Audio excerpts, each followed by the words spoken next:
Tuhan bersamamu.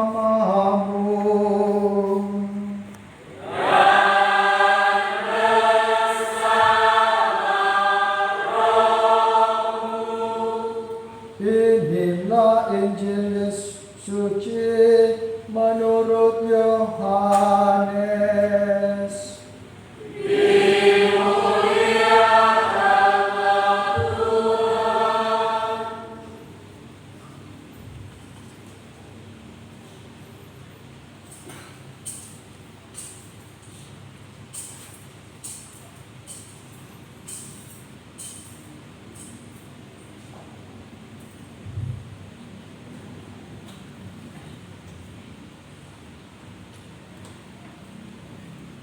Sebelum hari raya Paskah mulai,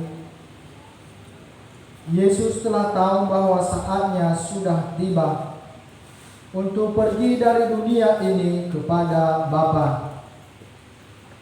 Sebagaimana Ia senantiasa mengasihi murid-muridnya, demikianlah sekarang Ia mengasihi mereka sampai saat terakhir.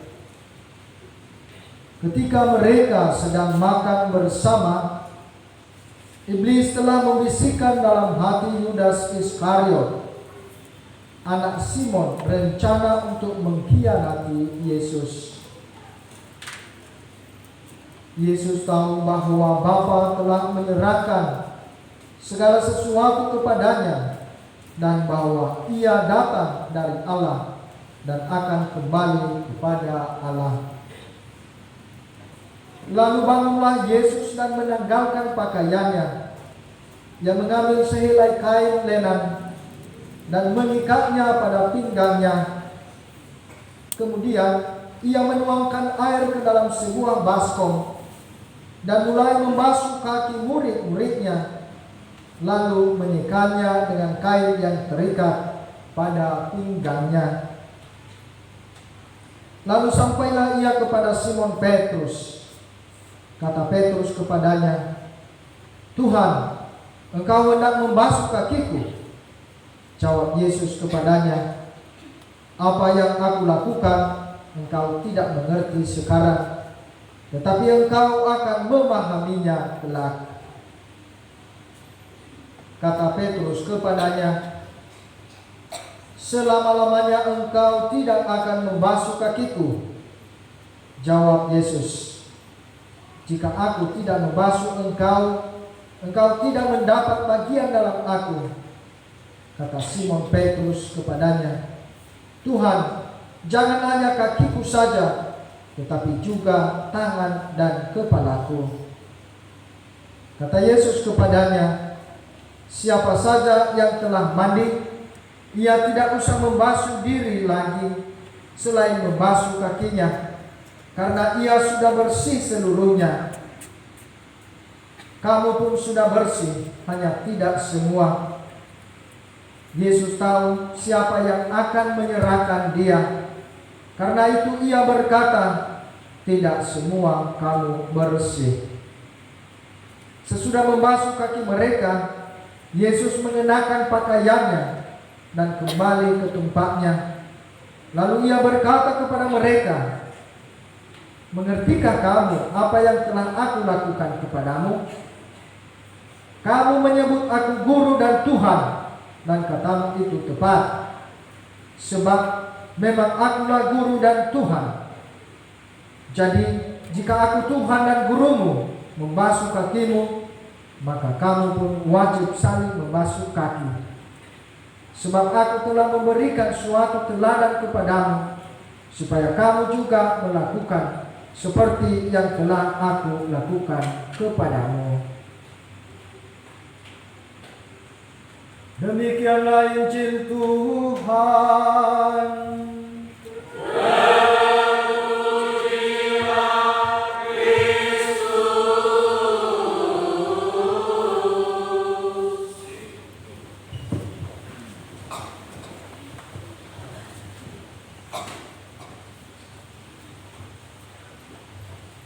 Saudara-saudari yang terkasih, malam ini disebut dengan malam perjamuan terakhir. Tuhan Yesus bersama dengan murid-muridnya, atau yang sering disebut dengan Misa in Cena Domini. Misa in Cena Domini atau misa perjamuan terakhir Tuhan bersama dengan murid-muridnya. Jadi pada malam hari ini, seperti yang saya sampaikan tadi dalam kata pengantar, ada 3 hal inti perayaan pada malam hari ini. Yang pertama adalah pendirian atau penetapan Ekaristi. Dan yang kedua adalah pendirian atau penetapan imamat. Maka bagi para imam, hari ini adalah ulang tahun imamat. Jadi seluruh para imam dalam gereja Katolik pada malam hari ini mereka berulang tahun. Dan yang ketiga adalah warisan tentang cinta kasih. Dan itu nanti tampak cinta itu dipakai atau disebut cinta kalau dia berkorban untuk melayani. Tentang yang pertama tadi adalah pendirian Ekaristi, dalam bacaan pertama tadi itu sudah dengan tegas disampaikan oleh Paulus. Dalam suratnya yang pertama kepada jemaat di Korintus, dia mengatakan, apa yang telah kuterima, telah kuteruskan, kuwariskan kepadamu, yakni bahwa pada malam terakhir Yesus mengambil roti, mengucap syukur, dan demikian juga atas piala itu. Dan dia mengharapkan supaya dilakukan itu sebagai kenangan akan Dia. Dan itulah Paskah. Dan dalam bacaan pertama tadi, Paskah orang Yahudi itu juga dikatakan supaya itu dilaksanakan turun-temurun. Apa itu Paskah orang Yahudi itu tadi? Kalau kita perhatikan, berarti masa di mana mereka lepas dari perbudakan di Mesir. Apa tandanya itu tadi?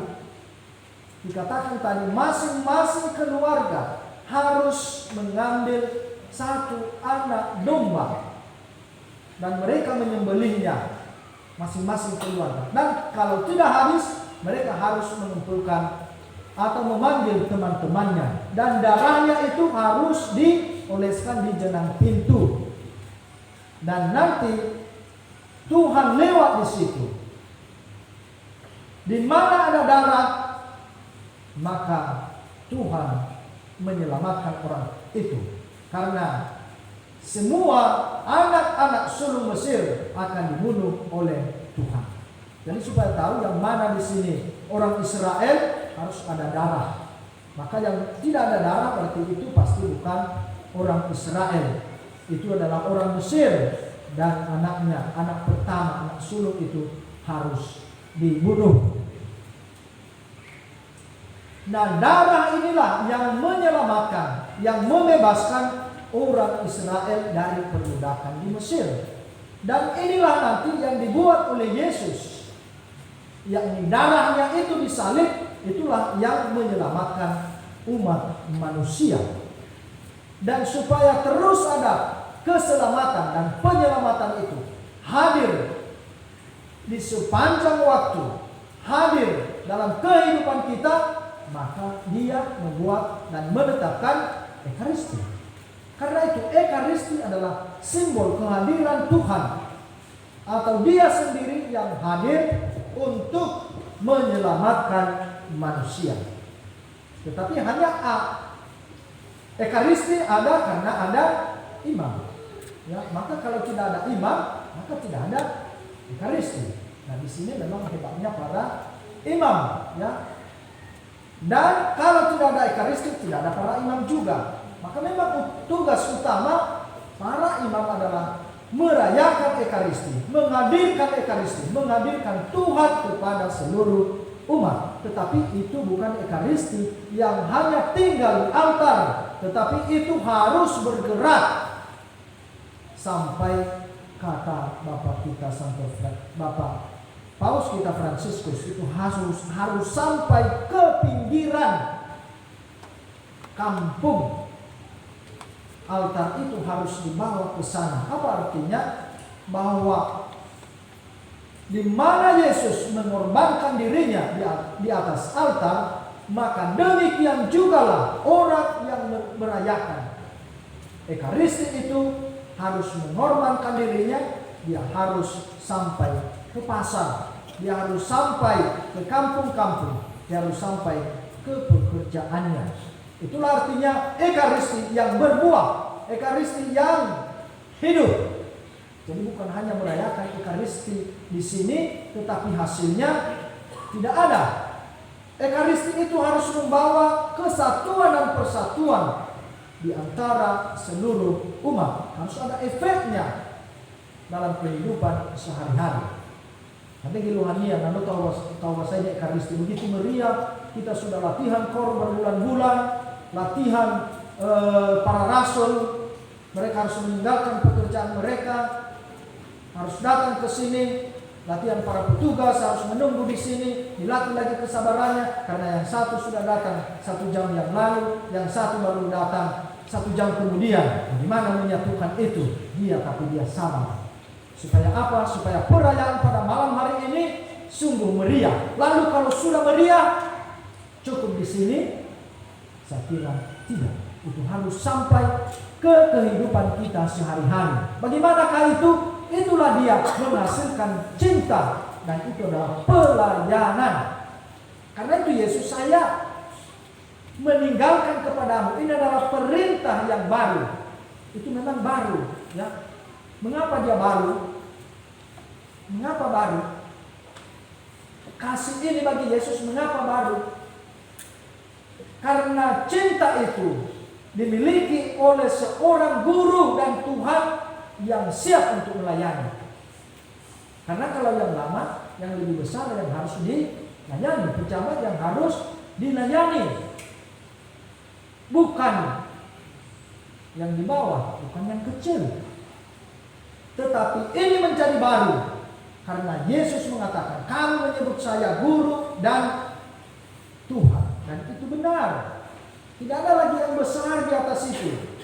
Tidak ada jabatan yang lebih besar daripada guru pada waktu itu, apalagi Tuhan. Tetapi jabatan itu dipakai untuk melayani, dan itulah yang dia tunjukkan dengan membasuh kaki para rasulnya. 12 rasul, dia cuci kaki mereka yang paling kotor, yang paling rendah, dan dia membersihkan itu. Tadi malam kan waktu kami latihan, kemarin waktu latihan ada yang bilang pakai sepatu atau tidak pakai sepatu ke depan. Mereka ini tidak ada sepatu, mudah-mudahan tidak kambuh nanti rematiknya. Lalu ada yang katakan pakai sepatu lah nanti kotor kaki kami, capeklah pastor nanti mencuci. Dia bilang tidak, justru yang kotor kan itu yang dicuci. Ya, kalau yang sudah bersih, yang ngapain lagi dicuci? Kan itu tadi kata Yesus kan. Petrus juga mengatakannya, kalau begitu jangan hanya kakiku, ya, tanganku juga dan kepalaku. Katanya itu sudah bersih, ya, kepalamu sudah bersih, tapi tidak semua kamu bersih. Karena di situ ada Yudas itu yang dia katakan, karena ada yang mengkhianati dia. Maka kalau kotor itu dibersihkan karena kotor. Maka Bapak Paus kita kalau ikuti juga videonya atau yang dimuat orang, dia mengatakan kehormatan seseorang itu ada. Kehormatan orang Kristen, kehormatan orang Katolik itu ada ketika dia melayani. Disitulah kehormatan seorang Kristen yang sejati ketika dia siap untuk melayani. Dan berbagai pelayanan itu harus dilaksanakan. Dan pelayanan itu memang hanya pelayanan itu menuntut pengorbanan. Dan itulah yang dibuat oleh Yesus.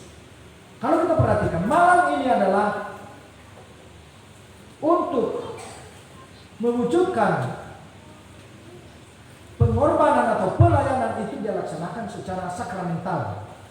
Ya, dia laksanakan secara sakramental. Ini kan semua sakramen, perayaan, ya, dia laksanakan secara perayaan. Tetapi dia laksanakan itu nanti secara nyata, bahwa dia mati untuk melayani, yakni besok ketika dia disalibkan.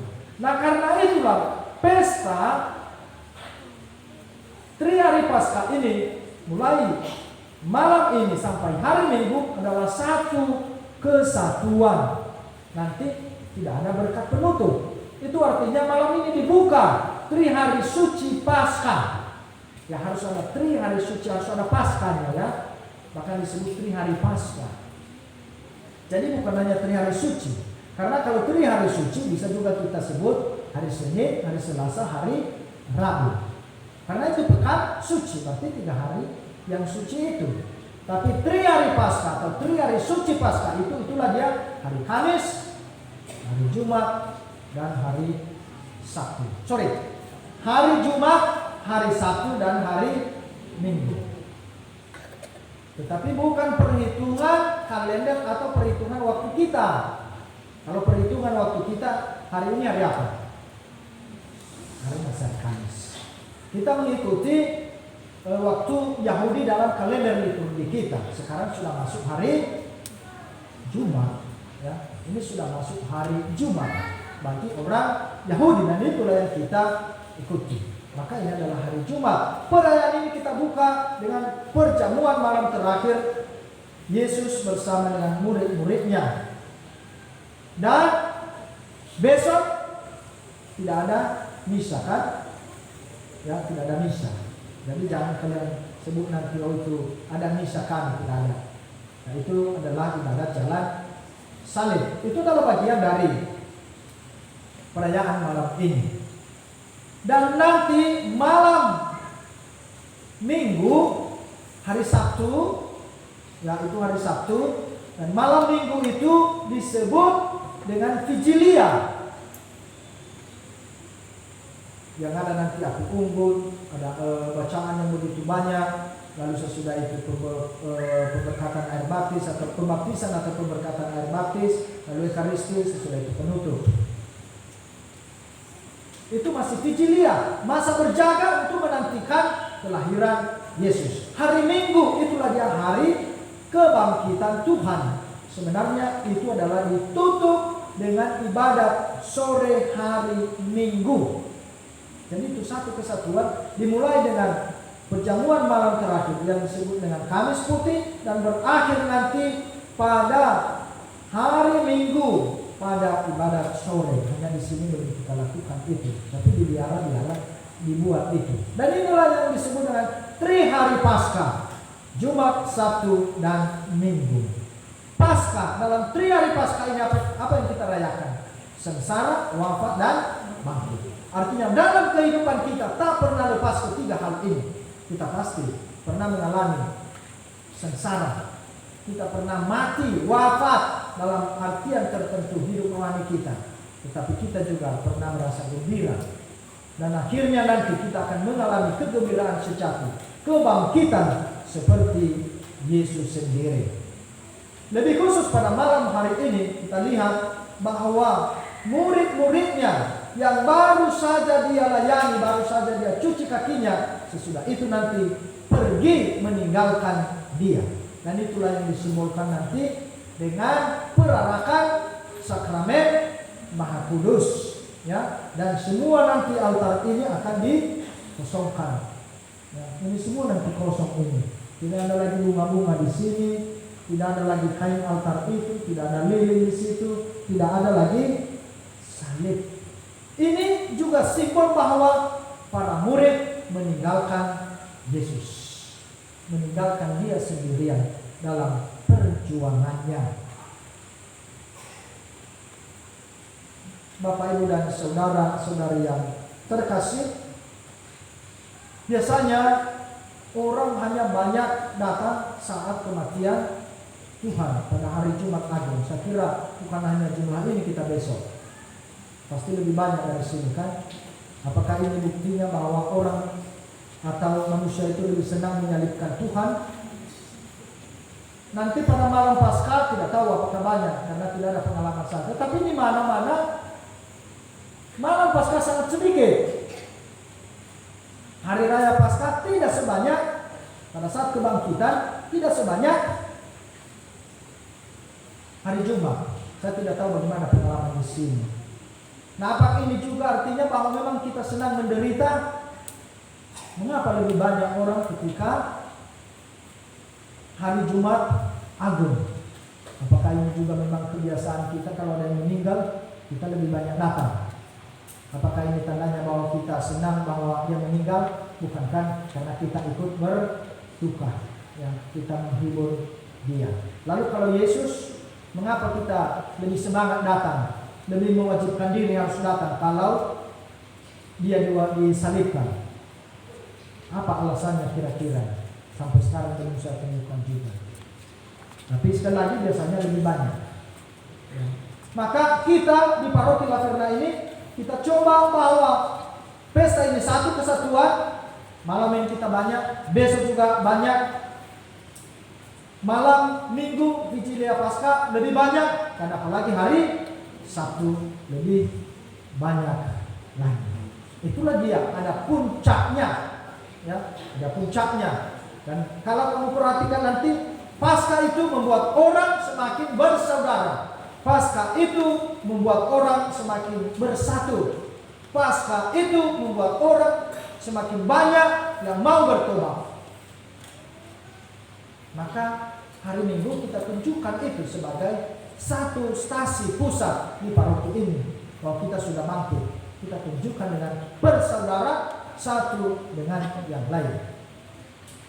Kita akan buat perjamuan pertama, bukan perjamuan terakhir.